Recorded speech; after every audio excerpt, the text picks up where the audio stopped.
Adam Newman's asking for $1 billion. And then the owner of SoftBank, this very eccentric Chinese, very rich Asian man goes, do you know what, Adam, the only problem with you is that you're not ambitious enough. And he writes him a check, I believe, for like $5 or $10 billion in the back of this taxi after something like 12 minutes. Jesus, if I just multiplied all of these emails that I send and requests I make by 10, what would happen to my life over this course of 10 years?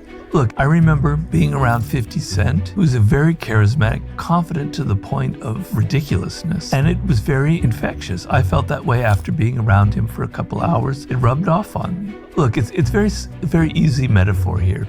You go into a social situation like a party, and you go up to somebody who's kind of nervous and insecure and anxious. And it makes you feel kind of nervous, right? Reverse that and you go up to somebody else, and they're kind of confident. They look you in the eye. Whoa, you think it brings out that part of you who's like that. You might be intimidated, but it also might bring out your own kind of confident self.